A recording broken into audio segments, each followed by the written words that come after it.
Continuamos con el estudio de las ordenanzas y vamos a transformar nuestra trilogía sobre las ordenanzas en una cuatrología. Así que hoy vamos a hablar de la Cena del Señor, primera parte, y la próxima vez hablaremos de la Cena del Señor, segunda parte. Vamos a leer cómo se instituyó la Cena del Señor. Y el próximo día veremos la doctrina sistemática, todo lo que dice la Biblia sobre la Cena del Señor, de forma ordenada y sistemática. En cuanto a la institución de la Cena del Señor, vamos a leer en Mateo capítulo 26 y versículos 26 al 30. Dice allí: Y mientras ellos comían, tomó Jesús un pan y, habiendo pronunciado la bendición, lo partió. Y dándolo a los discípulos, dijo: Tomad, comed, esto es mi cuerpo.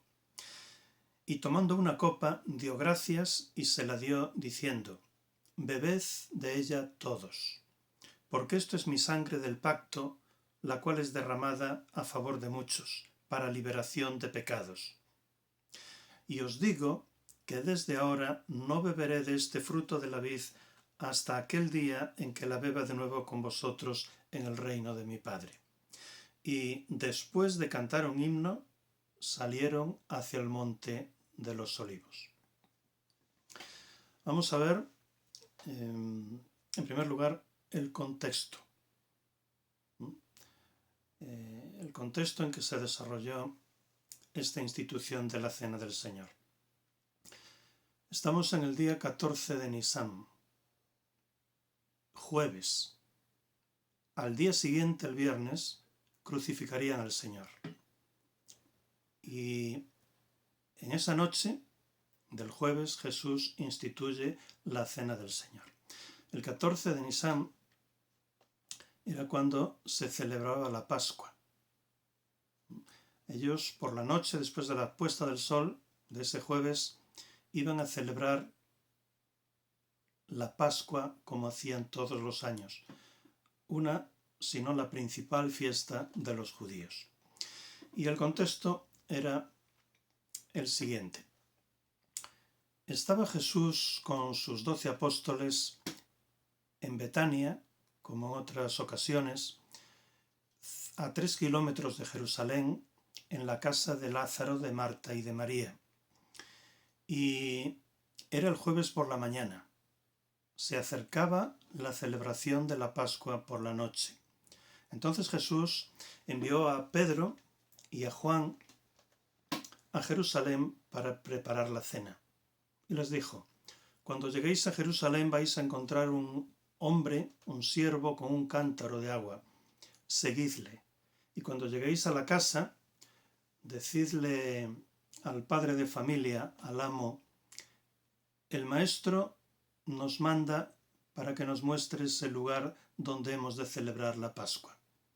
Y aquel hombre, que debía de ser un discípulo de Jesús, le subió al aposento alto, una gran sala encima de su casa, donde ya estaban preparadas las mesas y los bancos, los divanes para celebrar la cena.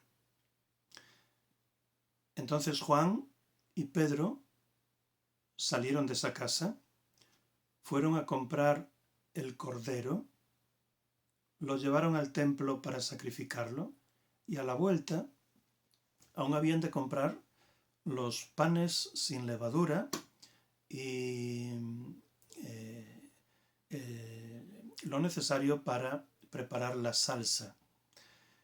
Así que trajeron todo al aposento alto y durante la tarde prepararon la cena.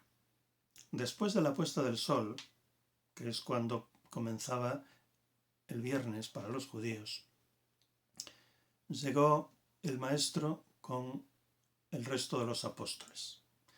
¿Cuántos eran para celebrar la Pascua? Eran el maestro y sus 12 apóstoles, 13 personas.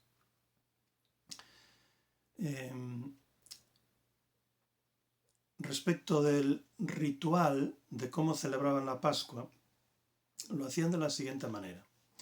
Esa ceremonia de la Pascua, de la cena pascual, la podemos dividir en 4 partes, que estaban señaladas por 4 copas, que las vamos a llamar la primera copa, la segunda, la tercera y la cuarta copa. La celebración de la Pascua comenzaba con la primera copa, en la que se servía un plato preliminar, lo que nosotros llamamos un entrante, que se componía de hierbas verdes, hierbas amargas, un puré de fruta y agua salada. Las hierbas amargas representaban la amargura de la esclavitud de aquellos 400 años en Egipto, y el agua salada representaban las lágrimas derramadas durante ese tiempo tan amargo en Egipto. Así que el cabeza de familia, con ese entrante sobre la mesa, tomaba la primera copa y pronunciaba una bendición. Luego, en la segunda parte se servía la cena propiamente dicha, es decir, el cordero ya preparado, con los panes sin levadura y una salsa. Y se servía una segunda copa, en la que el cabeza de familia, antes de comenzar a comer, aún no se comenzaba a comer, simplemente se servía la mesa. Y el cabeza de familia entonces explicaba el porqué de esa celebración. Y se remontaba a los 400 años de esclavitud en Egipto y de cómo el Señor, con mano fuerte, a través de Moisés, los sacó de los 400 años de esclavitud. Y relataba cómo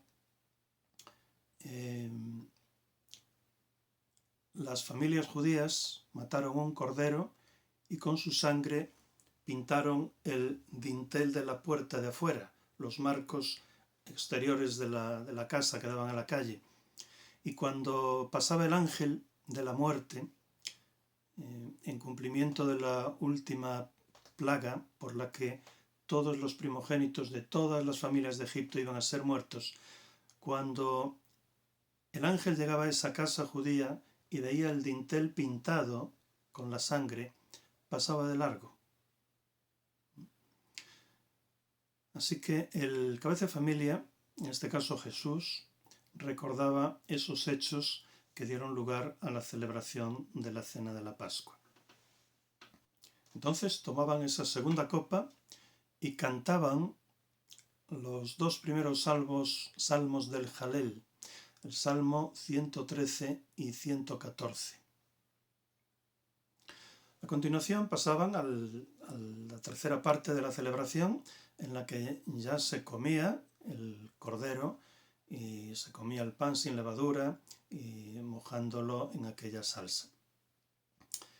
Fue entonces cuando el Señor partió aquel pan sin levadura, cuando posiblemente en ese momento instituyó la cena del Señor. El Señor celebró la última cena pascual y celebraba la primera cena del Señor, la primera ordenanza. El Señor mezcló ambas cenas y en ese momento instituyó lo que desde entonces la Iglesia cristiana celebra y que llama la cena del Señor. Luego se bebía la tercera copa y el padre de familia pronunciaba una oración. Después de comer, se servía una cuarta copa, en la que esa celebración se cantaban la segunda parte de los salmos del Jalel, el 115, 116, 117 y 118. El Salmo 118 es el salmo central, el capítulo central de toda la Biblia. Era una festividad, terminaba esa festividad con alegría, con alabanzas, porque era una fiesta, era una cena festiva en la que celebraban la liberación del pueblo de la esclavitud por mano de Dios. Así que tomaban esa cuarta copa y finalmente, dice el versículo 30, y después de cantar un himno salieron hacia el monte de los olivos. Ese es el contexto en el que el Señor instituyó la cena del Señor, lo que llamamos la cena del Señor. Dice los versículos 26 y 27. Y mientras ellos comían, tomó Jesús un pan y habiendo pronunciado la bendición, lo partió. Y dándolo a los discípulos, dijo: Tomad, comed, esto es mi cuerpo. Y tomando una copa, dio gracias y se la dio, diciendo: Bebed de ella todos. Vamos a ver dos cosas. En primer lugar, dice aquí: esto es mi cuerpo. Esto es mi cuerpo. ¿A qué se refería? ¿Qué quería decir con esto es mi cuerpo? Los católicos llegaron a la conclusión de que ese pan se transformaba en el cuerpo real de Jesús. Así, el Cuarto Concilio de Letrán, celebrado en Roma en el año 1215, siglo XIII, fijaos, siglo XIII, en el siglo XIII fue cuando se instituyó el dogma de la transustanciación, por el que los católicos dicen que la sustancia del pan, que parece pan, que sabe a pan, que tiene textura de pan, realmente se está transformando en sustancia del cuerpo real de Jesucristo. De manera que aquello que parece pan ya no es pan, sino que es el cuerpo real de Jesucristo. El dogma de la transustanciación, que fue confirmado en el Concilio de Trento, aquel concilio que terminó en el año 1563, que duró 18 años, y que tuvo lugar en Trento, en las montañas de los Alpes, pero en la zona que da a Italia, en Trento. En Trento ratificó este dogma de la transustanciación. El Concilio de Trento tuvo lugar como reacción contra la Reforma, así pues fue una contrarreforma católica contra la Reforma protestante, porque Lutero decía: no, realmente no es que el pan se transforme en el cuerpo de Cristo. El pan sigue siendo pan, sigue teniendo sustancia de pan. Lo que sucede en la consagración es que a esa esencia, a esa sustancia de pan se añade, se mezcla con la sustancia del cuerpo de Cristo. De manera que tras la consagración allí hay dos sustancias: el pan y el cuerpo real de Cristo. Es lo que Lutero llamaba la consustanciación. Pero, decía él, no se produce la transustanciación, sino que es una consustanciación. Están las dos sustancias entremezcladas, pero independientes allí. Entonces, en el Concilio de Trento, la Iglesia Católica condenó eso clara y expresamente, diciendo que el que no creyera en el dogma de la transustanciación, como era el caso de Lutero, pues fuera anatema. Luego, en el mismo siglo XVI, Calvino dijo: pues tampoco, ni transustanciación ni consustanciación. El pan simplemente es pan, el símbolo del pan. Pero lo que hay allí, además del pan, no es el cuerpo de Cristo, como dice Lutero, sino que lo que hay es el Espíritu de Cristo. De manera que el que participa de ese pan, lo que está comiendo es el pan físico y además el Espíritu de Cristo. Y al comer el Espíritu de Cristo, por el hecho de participar de ese símbolo, se produce una bendición especial, una gracia especial. Y luego vino Zwinglio y dijo, pues tampoco, Calvino. Ese pan y ese vino son simplemente símbolos que representan unas verdades espirituales, pero lo que comemos es simplemente pan. Ni comemos cuerpo, ni comemos espíritu real de Jesucristo. De manera que por el hecho de participar del pan y del vino, no se produce una gracia especial, una bendición especial de Dios. La bendición especial al participar del pan y del vino, pues surgirá de la predisposición que tenga uno hacia Dios, de la consagración que realice uno hacia Dios, de que esos símbolos nos recuerden las verdades centrales de la fe cristiana, por el hecho de que profundicemos en ellas, etcétera, etcétera. Pero no por el hecho de participar del pan y del vino. Ahí hay una bendición. Eso es lo que dijo Zwinglio, y nosotros, con la mayoría de las iglesias protestantes, concluimos lo mismo que Zwinglio. En segundo lugar, en estos versículos vemos simbolizados a la salvación en 4 verbos que quisiera resaltar. Dice en el versículo 26, y mientras ellos comían, tomó, en primer lugar el verbo tomar, tomó Jesús un pan, y habiendo pronunciado la bendición, lo partió. En segundo lugar. En tercer lugar, y dándolo a los discípulos, el Señor tomó el pan, en primer lugar lo partió, en segundo lugar, y en tercer lugar lo dio a sus discípulos. Y en cuarto lugar hay un verbo que dice, y dijo, el verbo decir, tomad, comed, esto es mi cuerpo. Fijaos, Jesús tomó el pan, aquel pan sin levedar, aquel pan ácimo. Tomó el pan con sus manos. ¿Qué representaba el pan? El cuerpo de Cristo. Y cuando el Hijo de Dios tomó la naturaleza humana, que se componía de cuerpo y de alma, lo tomó en la encarnación.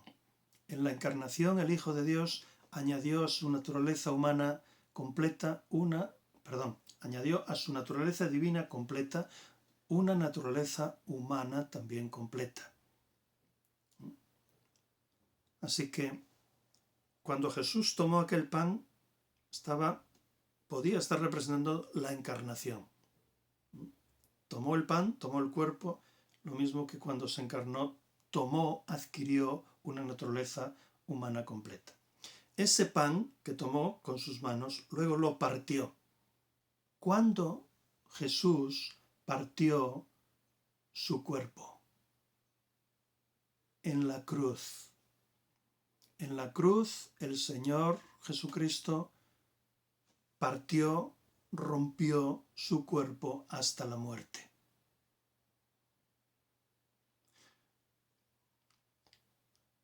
En tercer lugar, dice, y dándolo a sus discípulos.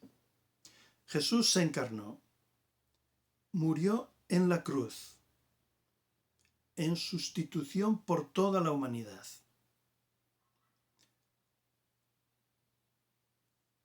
Y ofrece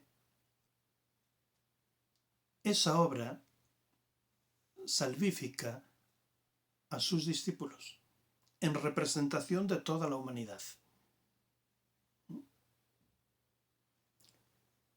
Jesús tomó el pan, lo partió y lo dio a sus discípulos. Dice Juan 3:16, De tal manera amó Dios al mundo que dio a su Hijo unigénito. Por el mundo, en sustitución por el mundo, por el pecado del mundo, llevando sobre sí el pecado del mundo. Jesús podría haber muerto en la cruz, sin más, pero esa muerte además la ofreció por el pecado del mundo. Pero hay un cuarto verbo que dice, y dijo. ¿Qué fue lo que dijo Jesús? Con sus labios, con su boca. Dijo palabras. Se comunicó con sus discípulos y les expresó, les comunicó lo que tenía en su mente. Verdades espirituales que de otra manera no podrían saber.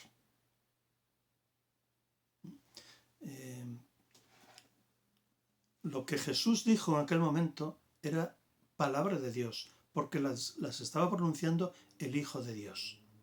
De igual manera, lo que tenemos aquí hoy, una Biblia, contiene la palabra de Dios. Aquellas palabras que pronunció aquel jueves y otras mucha revelación de parte de Dios. De manera que lo que hoy conocemos de Dios, al 99% lo conocemos a través de este libro, de esta comunicación escrita, de esta revelación escrita de parte de Dios. Jesucristo pudo haberse encarnado hace 2000 años. Pudo haber muerto en la cruz. Pudo haber muerto ofreciéndose por el pecado de todo el mundo. Pero como no hubiera dicho lo que dijo a continuación, nadie hubiera sabido nada. Nadie hubiera sido salvo. Lo que dijo fue, tomad, comed, esto es mi cuerpo. Jesús había realizado su parte. Se había encarnado, había muerto en la cruz en sustitución de la humanidad. Y ahora dijo lo que los hombres tenemos que hacer en la salvación. Porque la salvación tiene dos partes, tiene dos actores. El Hijo de Dios realizando la obra salvadora y los seres humanos a quienes se aplica esa salvación. Dijo, ¿qué tenían que hacer esos hombres? Dijo, tomad, comed. Jesús partió aquel pan y lo repartió. Y todos cogieron un pan en su mano. Tomad. Pero no era suficiente. Comed. Tenían que coger aquel pan y comerlo. Eso no era mérito ninguno. No era ninguna obra que tuvieran que hacer para ser salvos. El hecho de comer ese pan simbolizaba la fe de aquellos que participaban de esa cena. La aceptación de esa obra redentora, la confianza en Jesucristo para su salvación. El hecho de comer el pan simbolizaba esa palabra de solo 2 letras que hemos de poner con mayúsculas, la fe, que hemos de poner en negrilla, la fe, que hemos de poner en rojo y resaltarla. La fe es la parte de la salvación del hombre. No es ningún mérito, no es ninguna obra, simplemente es la mano vacía, extendida, en la que Dios pone la salvación que ofrece. Simplemente tenemos que tomarla.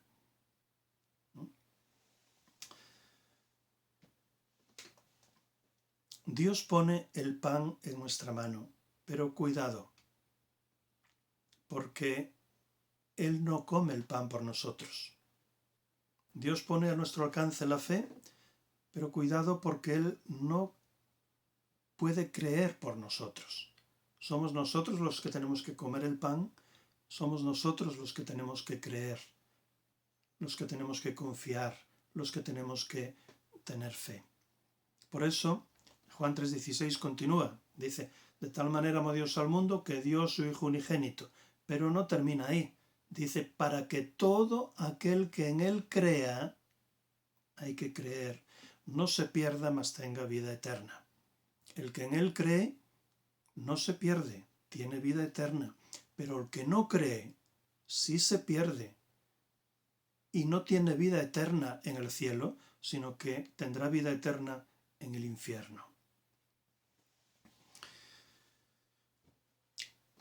Versículo 28, o versículo 27 y 28. Y tomando una copa dio gracias y se la dio diciendo, bebed de ella todos, porque esto es mi sangre del pacto, la cual es derramada a favor de muchos para liberación de pecados. Vamos a ver dos cosas aquí también. Vamos a ver el planteamiento y vamos a ver la aplicación. En cuanto al planteamiento, vamos a ver un gráfico en el que ahí tenemos a un hombre, un ser humano, que tiene un problema. El problema del hombre es su pecado. El problema del hombre es que es pecador, y que es pecador por tres vías. Es pecador por naturaleza, porque hereda el pecado de Adán, ya nace pecador. Es pecador por imputación, porque Dios le imputa a cada hombre directamente el pecado de Adán, quien era el representante de toda la raza humana. Y en tercer lugar, el hombre es pecador también por práctica, porque todos los hombres pecamos. De manera que el hombre tiene un problema que es su pecado. Es pecador completamente, no tiene por dónde escaparse. Y es culpable por su pecado. No es inocente. Somos culpables por nuestro pecado. Pecadores y culpables por el pecado. Y el pecado conlleva unas consecuencias que arrastramos. La principal consecuencia del pecado es muerte. La paga del pecado es muerte. En los diferentes sentidos en que se aplica muerte en la Biblia, muerte física, muerte espiritual y muerte eterna. Como consecuencia del pecado, el cuerpo humano se enferma, como consecuencia del pecado, nuestra alma también se enferma, etcétera, etcétera. Somos pecadores, culpables y arrastramos las consecuencias del pecado. Pero el problema ya no es solo que somos pecadores, sino que Dios es un Dios justo y que tiene que condenar el pecado. Así, la paga del pecado es la muerte. Así, hay una pena, la pena de muerte que tenemos que cumplir. Hay una deuda que tenemos que pagar, hay un castigo que tenemos que sufrir y hay un infierno en el que tendremos que vivir eternamente. Esas son las consecuencias del pecado. Pero, como dice Juan 3:16, al que no nos cansamos de volver, de tal manera amó Dios al mundo, porque Dios ama al mundo, a las personas del mundo, a quienes creó, nos ama, te ama a ti, me ama a mí, ama al vecino, aunque no crea. De tal manera amó Dios al mundo que dio a su Hijo unigénito, para morir en la cruz en el lugar de mi pecado, de tu pecado y de su pecado. Ya Jesucristo murió por todo el pecado del mundo, por el pecado no de muchos de la humanidad, como dice aquí, sino de toda la humanidad. La idea es que Jesús murió por el pecado de todos los seres humanos y murió por el valor de su muerte, que tiene un valor infinito, porque es Dios, serviría para quitar el pecado de 1000 humanidades que hubiera. Así que Jesucristo murió en nuestro lugar y sobre sus hombros fue puesto nuestro pecado, no sobre su corazón, porque en su corazón él seguía siendo santo y puro, sino sobre sus hombros. ¿Qué llevó él sobre sus hombros? Llevó la pena de nuestro pecado. Él en la cruz cumplió la sentencia de muerte, la pena. No nos quitó la culpa, cuidado, porque seguimos siendo culpables. Nos quitó la pena de muerte. Cumplió la pena de muerte. Allí pagó nuestra deuda. Allí sufrió el castigo de nuestro pecado. Pero nosotros seguimos siendo pecadores, seguimos siendo culpables y seguimos siendo arrastrando las consecuencias del pecado. De manera que nuestro pecado fue puesto sobre él, sobre sus hombros, no sobre su corazón, y esa justicia que él consiguió allí en la cruz es puesta sobre nuestros hombros, no sobre nuestro corazón, porque seguimos siendo pecadores como antes. Es lo que se llama la doble imputación. Y en base a eso, y en base a la fe de la persona, todo aquel que cree es declarado justo, mejor, justificado por Dios.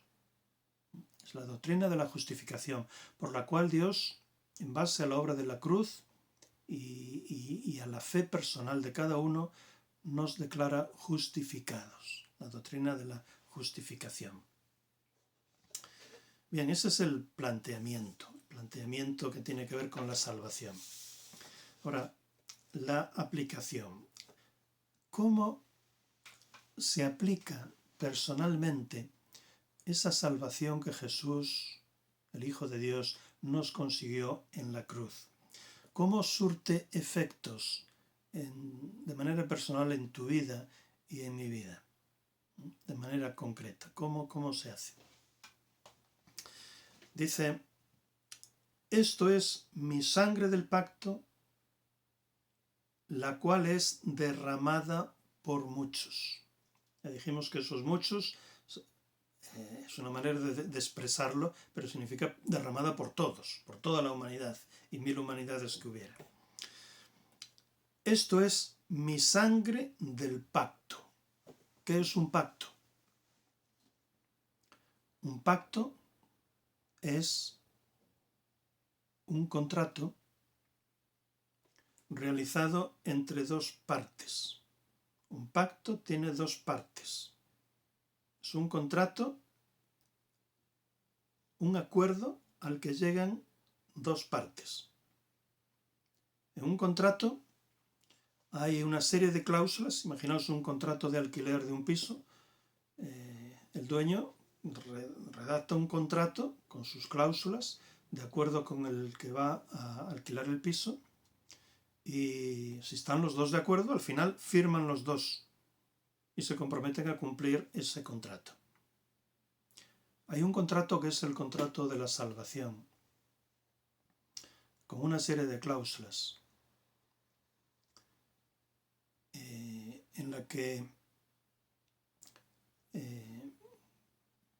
prácticamente es un contrato unilateral, porque la mayor parte de las cláusulas tienen que ver con Dios, con el compromiso de Dios, con lo que Dios hace. Porque en la salvación podemos decir que Dios lo hace todo, casi todo, menos la fe. como hemos dicho. En el contrato de la salvación interviene Dios, quien envió a su Hijo a morir en la cruz por nosotros, quien se ofreció en sustitución del pecador. Y Él en el contrato de la salvación ya ha puesto su firma. Es un contrato firmado por Él que nos ofrece lo mismo que en el partimiento del pan.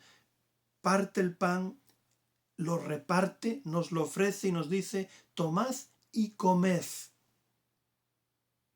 En el contrato de la salvación, el ser humano solo tiene que estampar su firma en el contrato ya firmado por Dios en la cruz. No es ningún mérito, no es ninguna obra, no hay que hacer nada para salvarse de mérito, simplemente creer en el Señor Jesucristo. Tener fe, confiar en Él, estampar tu firma en ese contrato.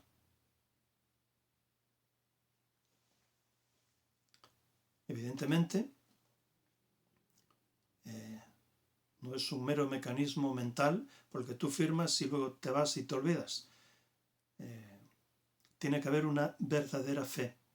Y la evidencia de la fe son las obras que vienen a continuación, son los frutos que vienen a continuación, los que evidencian, los que demuestran la realidad de nuestra fe. Pero la salvación es exclusivamente por fe, por estampar nuestra firma en el contrato de la salvación ya firmado por Dios en la cruz.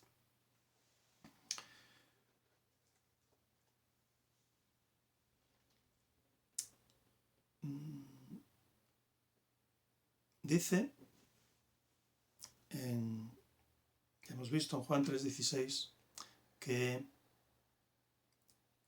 Dios cumplió su parte por amor al mundo enviando al Hijo, pero hay una parte que tenemos que cumplir nosotros para que todo aquel que en Él crea no se pierda, mas tenga vida eterna, la fe. Dice en Efesios 2:8, por gracia sois salvos, pero continúa, por medio de la fe. Cuando Pablo y Silas estaban encarcelados allí en Filipos, y cuando el carcelero llegó a entender el Evangelio, le dijo a Pablo y a Silas: señores, ¿qué tengo que hacer para ser salvo? Y Pablo y Silas le dijeron: cree en el Señor Jesucristo y serás salvo. En la obra de la salvación hay dos partes. Uno que lo hace todo, que es Dios, y otro que somos nosotros, que simplemente tenemos que creer, estampar nuestra firma en el contrato de la salvación. Como aplicación final, quisiera decir lo siguiente, dos cosas. En primer lugar, cuando Jesús estaba allí el jueves por la noche, celebrando la cena pascual, les volvió a decir que iba a sufrir una muerte cruenta, que iba a morir. Pero les dijo algo que les cayó a todos como un jarro de agua fría. Les dijo: pero uno de vosotros me va a entregar. Uno de vosotros me va a entregar. Y entonces le hicieron tres tipos de preguntas a Jesús. Uno por uno fueron diciendo: soy yo, Señor. Soy yo, Señor.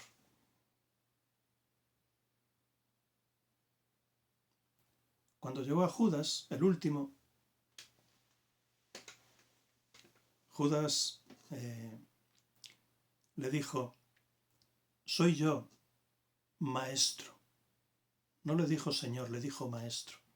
Porque a lo largo de esos 3 años de largo discipulado, Judas lo había aceptado como maestro, reconocía a Jesús como un gran maestro, pero no lo había hecho el Señor de su vida. Así que le preguntó, ¿soy yo maestro? Y hubo otra tercera pregunta, porque Jesús no les había dicho, no les había contestado quién iba a ser. Entonces, fijaos, en la mesa estaban, en la cena del Señor no estaban todos en una mesa continua de un lado de la mesa, como a veces aparece en los retratos, en las representaciones, en cuadros antiguos, sino que estaban sentados en forma de U. Había como una mesa presidencial donde estaba Jesús, donde estaba a su derecha Juan, a su izquierda estaba Judas, y en otras mesas en forma de U estaban 5 apóstoles, unos a un lado y otros a otro. Entonces Jesús no había contestado a la pregunta. Y Pedro, que estaba un poco alejado, se comunica con Juan, que estaba a la derecha de Jesús, y con un lenguaje no verbal le dice Pedro a Juan, pregúntale quién es el que lo va a entregar. Y Juan le pregunta al oído de Jesús, Señor, ¿quién es? Y Jesús le responde, el que moja conmigo el pan en la salsa, ese es. Pero resulta que el pan lo mojaban en la salsa todos. Es decir, el Señor no contestó a la pregunta. El Señor dijo, uno de vosotros me va a entregar, pero no dijo quién iba a ser. ¿Por qué? ¿Por qué lo hizo así? Porque el corazón del hombre, como sabéis, es engañoso, misterioso. Es fácil equivocarnos. A veces nos parece que estamos siguiendo el camino correcto y nos estamos engañando. El propósito de Jesús era que cada uno de los 12 realizaran un autoexamen, un ejercicio introspectivo en el que se examinaran a sí mismos, en el que se plantearan si realmente su fe era la verdadera, si se correspondía con la palabra de Dios o estaban viviendo una falsa ilusión de realidad. El Señor les había dicho en el último capítulo del Sermón del Monte, en el capítulo 7, que había 2 puertas, 2 tipos de puertas, una estrecha y otra ancha. Que pocos eran los que entraban por la puerta estrecha y que muchos eran los que entraban por la puerta ancha. Pero fijaos que tanto unos como otros pretendían llegar al cielo.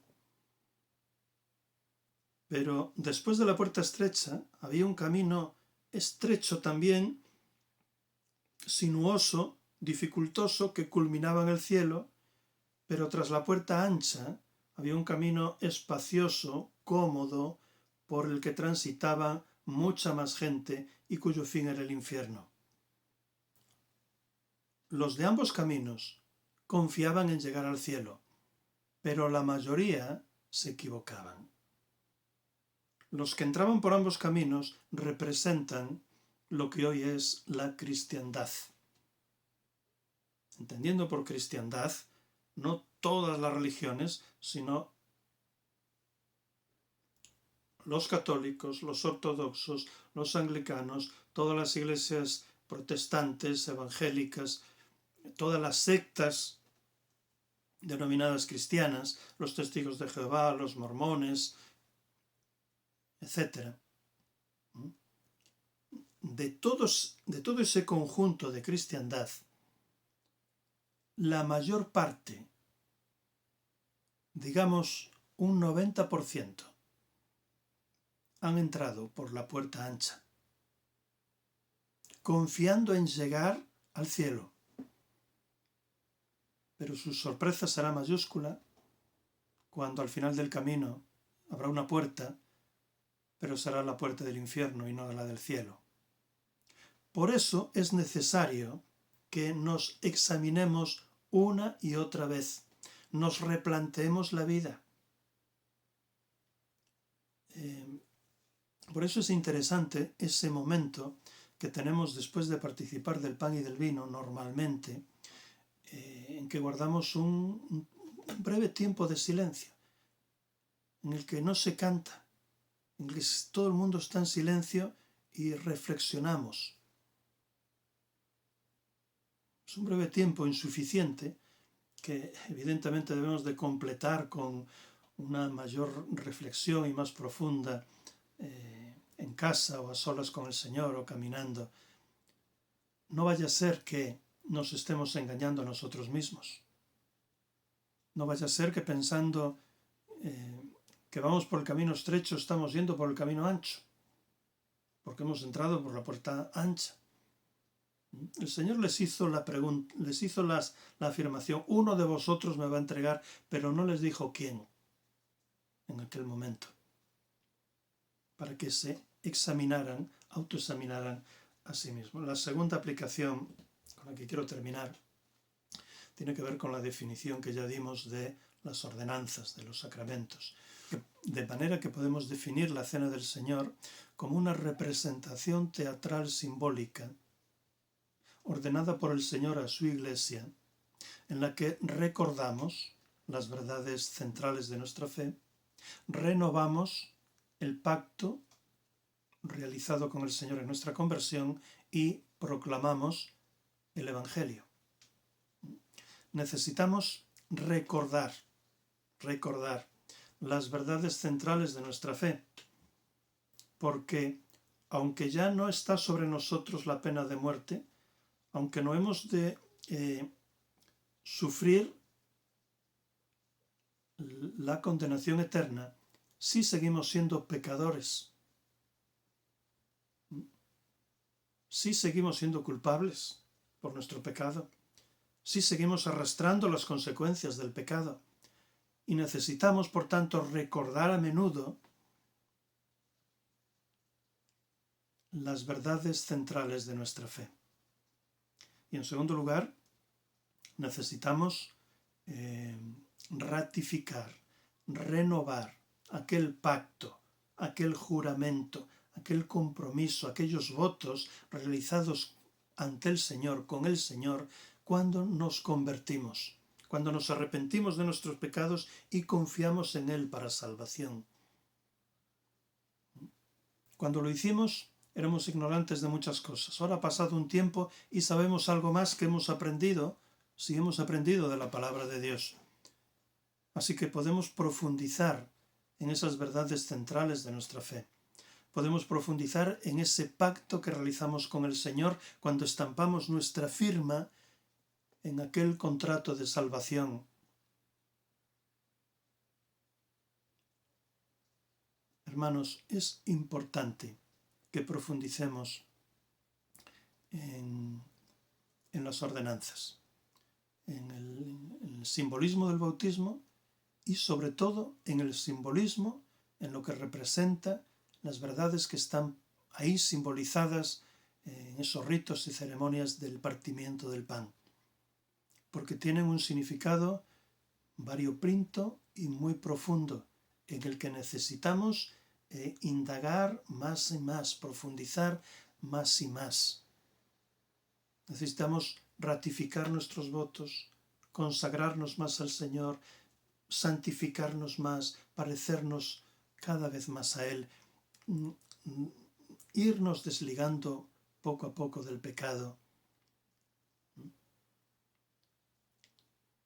Así pues, os animo a seguir profundizando en lo que representa la Cena del Señor, este mandamiento que celebramos nosotros todos los domingos y en el que debemos de profundizar cada domingo un poquito más. Amén y que el Señor os bendiga.